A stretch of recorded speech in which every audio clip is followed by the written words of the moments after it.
and prophetic dreams that was buried for millennia, only to be pieced back together bit by bit from fragile scraps of ancient parchment. Today, we are diving into that incredible, reconstructed legend, the Book of Giants. So, where do we even begin? Well, it all starts with one of the most mysterious figures in the Bible, a man named Enoch. The book of Genesis says he lived for 365 years, and then nothing. He was just gone. It says he was not because God had taken him. He didn't die, he just vanished. And that little detail made him an absolute legend. For centuries, that was pretty much all we had. So who was this guy really? What was his full story? The answers remained hidden, buried in caves near the Dead Sea, until scholars started unearthing ancient scrolls that didn't just mention Enoch, but told the story of the wild, chaotic world he lived in before the Great Flood. And the most amazing of these texts was the Book of Giants. Now, I want you to understand, this isn't some complete book that was found perfectly preserved. Oh no, it's more like a puzzle, a story that had to be painstakingly rebuilt from dozens of damaged 2,000-year-old Aramaic fragments. But what a story it tells, giving us a window into a time when the lines between heaven and earth were dangerously thin. Okay, so let's set the scene. The Book of Giants takes place in what's called the antediluvian world. That's the world before Noah's flood. In the ancient imagination, this was a totally different time. I mean, humans lived for hundreds of years, and here's the important part, angels could interact directly with people. And you can probably guess, that's where all the trouble begins. According to this story, it all kicked off with a group of 200 angels. They were known as the Watchers, and they made a pact together. Led by an angel named Shemhaza, they decided to abandon their posts up in heaven and come down to earth, all because they lusted after human women. And their sins just spiraled out of control. It wasn't just that they cohabited with women. The texts tell us they corrupted animals. They taught humanity forbidden secrets, things like sorcery and war-making, and basically unleashed an age of violence and chaos the world had never seen. They didn't just break the rules, they broke the entire natural order of creation. Now check this out. See those brackets in the quote? That shows you exactly where the original scroll was damaged. It's from piecing together these fragments that we learn about the offspring of these unions. They weren't human.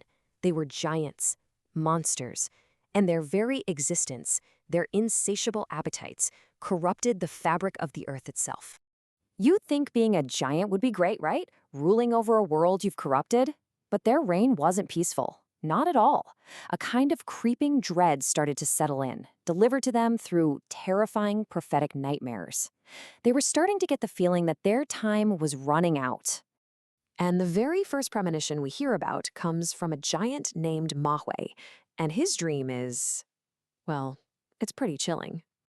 In his dream, he sees a tablet, maybe representing all of humanity, and it gets plunged into water. When it's pulled out, every single name written on it has been washed away. All of them, except for just 3. The message couldn't be clearer. A flood is coming, and it's going to wipe everyone out except for Noah and his 3 sons. And before the giants could even really process what Mahwe's dream meant, another giant, a guy named Oya, speaks up and says he had a vision that very same night. He dreamt of this huge, magnificent tree, representing their whole world, being violently ripped right out of the ground. Everything was destroyed, except for 3 of its roots. You see, it's the exact same message. Total destruction is on its way. This is just a brilliant way to build that sense of inescapable doom. You have 2 different giants, 2 completely different visions, but they both point to the same single terrifying meaning. The end is coming, and it is going to be absolute. So now, they're in full-blown panic mode. The giants, including, get this, a figure the text actually calls Gilgamesh, yes, that Gilgamesh, they knew they needed answers. They needed someone who could tell them what these dreams really meant, and if there was any hope at all. They needed to find the one person who could speak to both heaven and earth.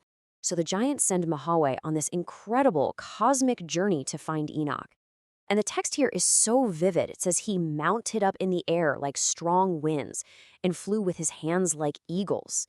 He crosses over the entire inhabited world, over a great desert, until finally he finds him, Enoch, the man who had been taken by God. Mahwe lays it all out for him, the dream of the tablet, the vision of the uprooted tree, And he pleads with Enoch. He asks him, what does it all mean? And more importantly, do we, the giants, have any kind of future? Now, Enoch doesn't go back with him. Instead, he sends a written reply. And the text makes a huge deal about this part. This wasn't a secondhand message. It was a tablet written in the very handwriting of Enoch, the noted scribe. Can you just imagine the giants waiting as Maui returns, holding this stone tablet that literally contains their fate? And the message is basically a 1-2 punch. First, the terrible judgment. Enoch confirms everything.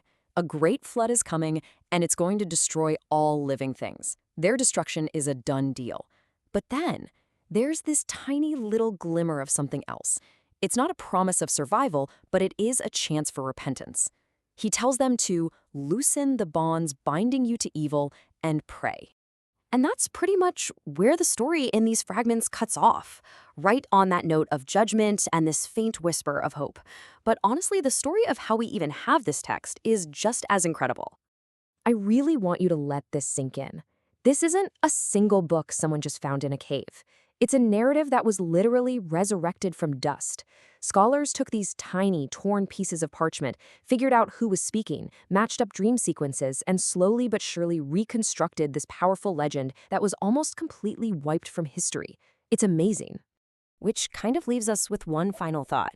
Whether we find it in ancient scrolls or watch it in blockbuster movies, this idea of a corrupt world facing judgment, of total destruction, and the hope for a fresh start, it's a story we just keep telling ourselves over and over again. So why do you think this ancient cycle of ruin and renewal continues to have such a powerful grip on our imagination?